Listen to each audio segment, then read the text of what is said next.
If you have your Bibles or New Testaments with you, I invite you to turn to Mark chapter 9. Mark chapter 9, there are some verses I would like for us to read that Mark has written and talk about them for a bit this morning. Mark chapter 9, I want us to begin reading in verse 30, where Mark tells us that they left that place and passed through Galilee. Jesus did not want anyone to know where they were because he was teaching his disciples. And he said to them, "The Son of Man is going to be delivered into the hands of men. They will kill him, and after 3 days he will rise." But they did not understand what it meant and were afraid to ask him about it. They came to Capernaum, and when he was in the house, he asked them, "What were you arguing about on the road?" But they kept quiet, because on the way they had argued about who was the greatest. Sitting down, Jesus called the 12 and said, "Anyone who wants to be first must be the very last and the servant of all." And he took a little child whom he placed among them. And taking the child in his arms, he said to them, "Whoever welcomes one of these little children in my name welcomes me, and whoever welcomes me does not welcome me, but the one who has sent me." May God add his blessing to the reading of his word. I'm always reminded of the young preacher just out of seminary. New pastor in his first pastorate. He has preached on a Sunday morning. And as he concludes the sermon and begins to gather up stuff to prepare to go home, is thinking to himself that he just finished preaching the best sermon of his young career. In fact, he was so convinced of that, he had absolutely no doubt that if it were to be ranked, it would carry 5 stars out of 5 stars. Okay? And he just knew that his wife had to feel the very same way. And so, as they're driving home, he makes the decision to see if he can't fish for a compliment. And he turns to his wife and he says, "I wonder how many great preachers there are in the world." And without hesitation, his wife replied, "I have absolutely no idea, but I'm sure it's one less than you think."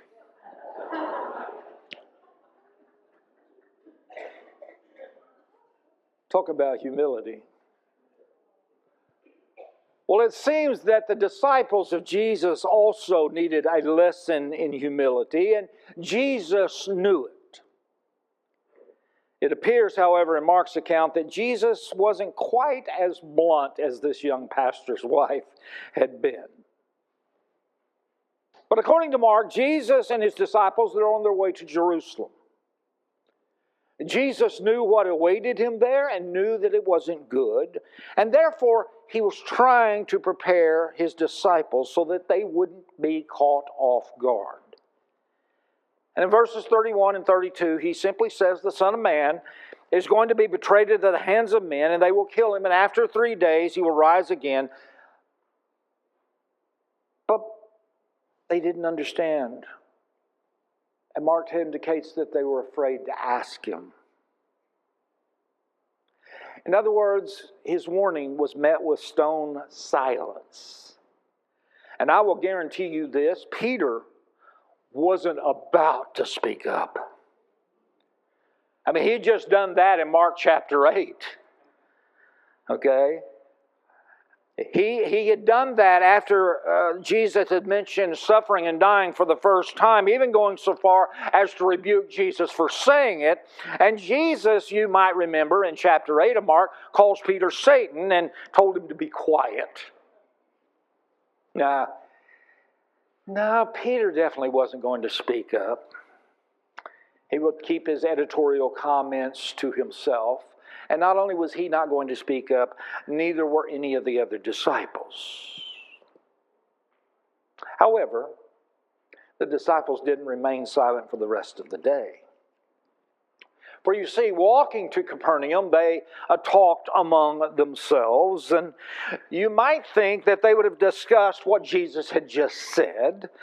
They might have been talking about how they could support him and encourage him and help them at this crucial time. But if that's what you think they might have been talking about, then you're thinking dead wrong. Because apparently as they walked to Capernaum, they talked among themselves, but the reality is they kind of got caught up in this argument about which one of them happened to be the greatest. Now, there are, in some ways, this argument making me believe that they had actually heard what he had said about dying. That maybe that was their reference point. Perhaps they were simply wondering to themselves, okay, who's going to take over and lead this movement once Jesus is gone? I mean, obviously, the greatest among them would. Okay? So, which one of them then was the greatest? Well, evidently, there wasn't a great deal of consensus about which one of them was the greatest. Okay? I don't think any of us would be surprised to learn that. Well, when they arrived at Capernaum and went into a house, Jesus asked them, okay, what exactly were you guys arguing about back out there on the road? Again, he's met with stone silence, albeit for a different reason perhaps this time. Perhaps the reason there was silence this time is because they're kind of embarrassed over the argument, and they're silenced to shame. I mean, after all, think about it. Which one of the disciples really wanted to openly and honestly confess that they'd been arguing over who was the greatest? Unfortunately for them and to their dismay, Jesus had overheard them. He knew exactly what it was they had been talking about. He knew exactly of the heated discussion that they'd been having. My guess is Jesus in that moment is terribly disappointed, but at the same time, he also recognized here's a teachable moment. And so he gathers his disciples around him and he takes advantage of the opportunity to teach them about his ministry and their ministry. I guess you could say it was simply a time to perhaps get back to the basics of ministry. Notice what Jesus says to his disciples in verses 35, 36, and 37. If anyone wants to be first, he must be the very last and servant of all. And he took a child and had him stand among them. Mark tells us that taking him in his arms, he said to them, whoever welcomes one of these little children in my name welcomes me, and whoever welcomes me does not welcome me, but the one who sent me. One of the reasons I'm sharing this story this morning is because I find this to be a very powerful story, and it's powerful primarily because it is so real. I don't think it's that hard for any of us to put ourselves in this scene. Because after all, who among us doesn't wrestle with ego from time to time? Who among us doesn't feel competitive, even among friends? Tell you what, let's go back to the conversation Jesus had with these hard-charging disciples about ministry and leadership. And let's see if what else we might be able to take away from this encounter this morning. And for me, it's this. Following Jesus means that we need to be humble and teachable as he was. Because it is upon humble service that healthy communities are built. It's upon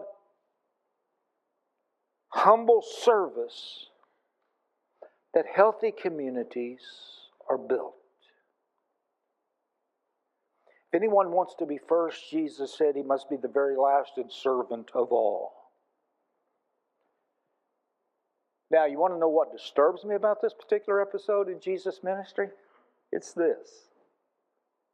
It would appear that the disciples' proximity to Jesus had perhaps made them a bit arrogant, perhaps even power hungry.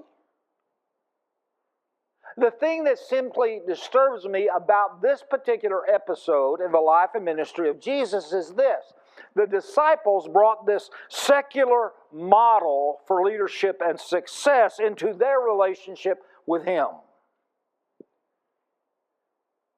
Which essentially means that instead of using responsibility, influence, and power to relieve suffering and inspire greatness in others, here are the disciples arguing among themselves about who's the greatest. You see, they're simply wanting to elevate themselves.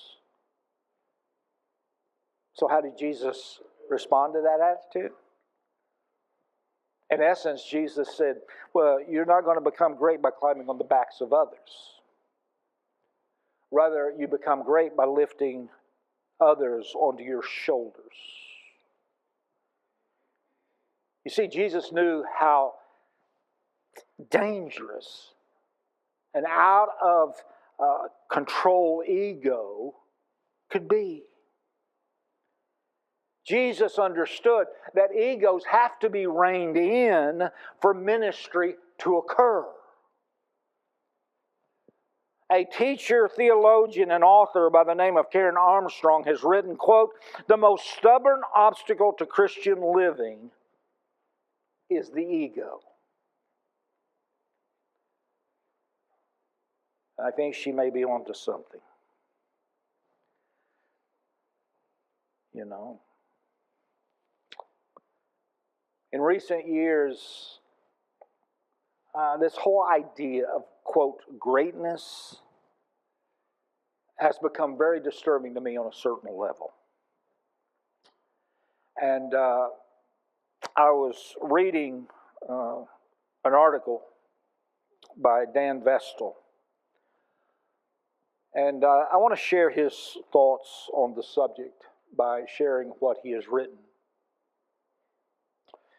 He writes the following, quote, "With all due respect to the best-selling book by Jim Collins, From Good to Great, I would like to suggest that the goal of churches, institutions, organizations should not be greatness, but goodness. It is goodness of character, behavior, and life to which we should aspire. It is goodness that is the fruit of the Spirit. It is goodness that follows us all the days of our lives when the Lord is our shepherd." He went on to say, "I'm suspicious when somebody promotes greatness. More often than not, it speaks of ambition and acclaim. It also speaks of competition. What qualifies greatness anyway? Who says that's a great person, that's a great organization, that's a great church? By whose standards? Great in comparison to whom?" That's the problem, he says. Greatness implies comparison to the near great or the not so great. In contrast, he says goodness is recognizable in all kinds of people, in all sizes and kinds of organizations, in all levels of society. A person with little income, no name recognition, and few talents can essentially be a good person. Male or female, young or old, rich or poor, educated or uneducated, are categories that simply do not apply to goodness. Goodness transcends them all, end quote.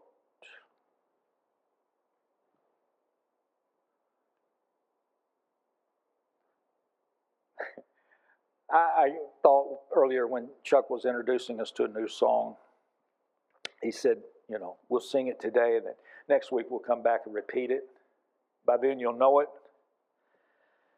I kind of smiled to myself going, this may be the portion of the sermon we need to come back and preach again next week and hopefully we'll grasp it, Hopefully we'll get it. Because there's an awful lot in there, folks, to take stock of.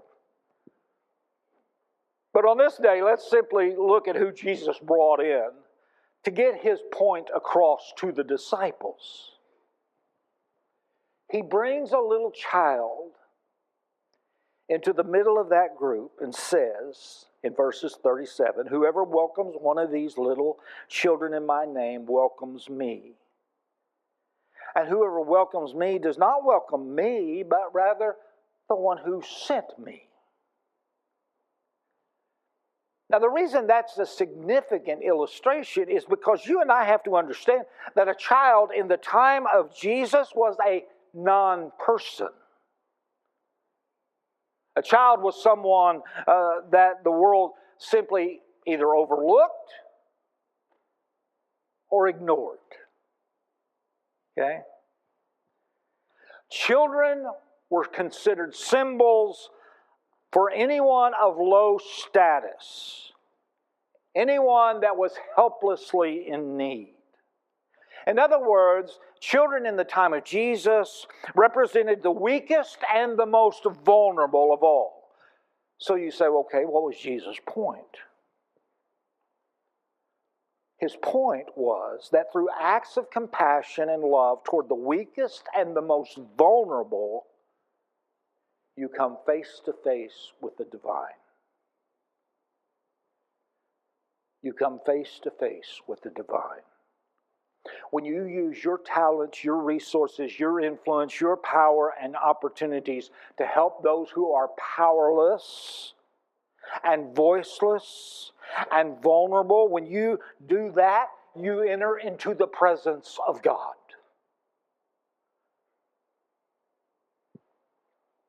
I'm always reminded of the quote by Nadia Bolz-Weber,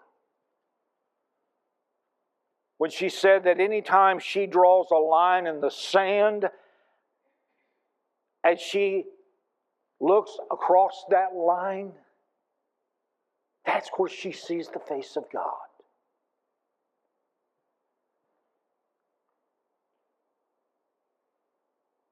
You want to be close to the divine? You get to those who are powerless, voiceless, those who are vulnerable.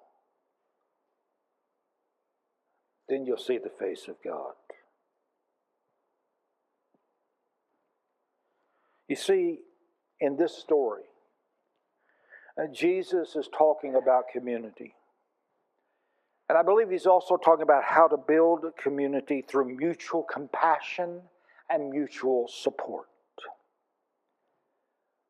Jesus was simply trying to remind the disciples that true community is something built upon individual acts of kindness that society often deems insignificant, or worse yet, futile.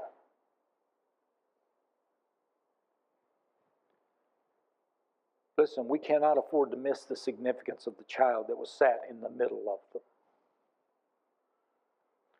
In each benevolent act, regardless of how obscure it might be, that's what builds a healthy and a stable community. That's what makes the world better. That's what honors God Himself.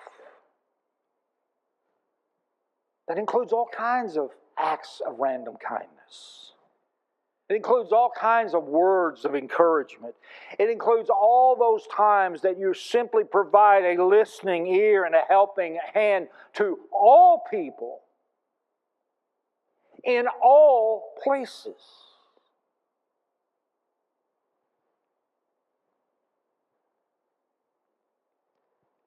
Because isn't that what John 3:16 does? Doesn't John 3:16 tell us, for God so loved the world? World? No, sometimes I think we misread that. Sometimes I think we read that, it's for God so loved me.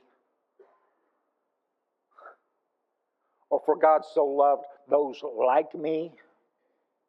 No, that's not what He said. Jesus said, for God so loved the world. That's all people in all places. He so loved the world that He gave His one and only Son. That whoever, not just people that act like me, look like me, talk like me, think like me, but whoever believes in Him will not perish but have everlasting life. In a book entitled If God is Love, two authors by the name of Philip Gulley and James Mulholland interpret Jesus' words in our text for today as follows. Quote, Jesus wanted his disciples to approach religion as an opportunity for intimate relationships and service, not as a manipulative calculation to assure power and prestige. Unfortunately, throughout history, many of Jesus' disciples have reduced religion to a good investment. They go on to say, Constantine believed his conversion to Christ secured his victory in battle. Popes promised crusaders paradise in return for liberation of Jerusalem. Martin Luther revolted against the Roman Catholic Church practice of selling indulgences, but soon offered Lutheran princes assurances of God's blessing if they would simply oppose the Roman Church. In other words, what these authors are saying is religion, rather than being a response to God, has often simply degenerated into a self-serving strategy. And it continues even to this day. They go on to say in the United States, religious affiliation became more than a good wager. It paid a good wage. Politicians knew their election required church membership. Businessmen attended worship as an act of civic duty. Being religious was necessary to climb the ladder of success. The rewards of faith were immediate and tangible. The marriage of religion and economics led to the development of the prosperity theology, which not only recognized human self-interest, but sanctified it. End quote. Again, maybe another portion of this sermon that, with all due respect, Chuck, we need to repeat next Sunday.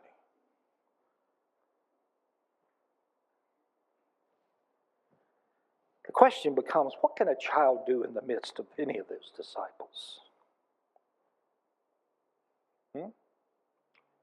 Socially and economically, he could do nothing. Nothing.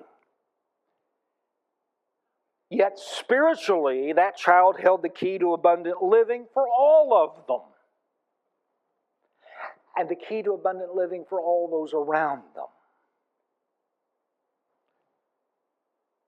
And the question I have for you and I this morning is, are we aware of that?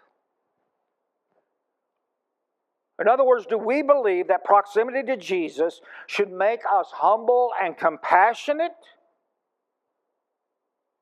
as opposed to making us self-righteous, self-centered, judgmental, arrogant, power-hungry?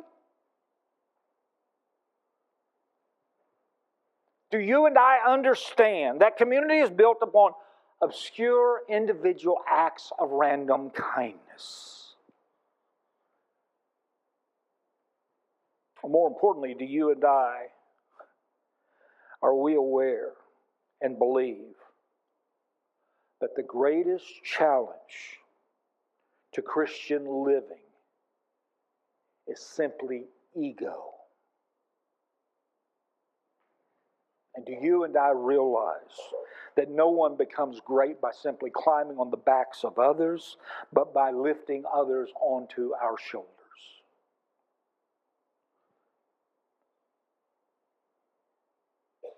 Listen, maybe, just maybe,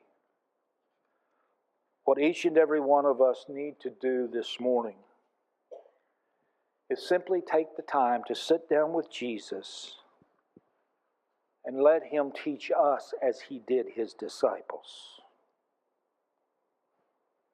Because after all, the word disciple means learner. Or, as someone else has said, the word disciple means disciplined learner. But perhaps each of us needs to sit down with Jesus and allow Him to teach us, because if Jesus' disciples who walked and talked with Him misunderstood the need to be humble, gracious, and compassionate, then perhaps we have to ask ourselves, how much more do we need that? You know, if Jesus' disciples who walked with him and talked with him and lived with him, if they misunderstood the need to be humble and gracious and compassionate, how much more do we need to be taught by him?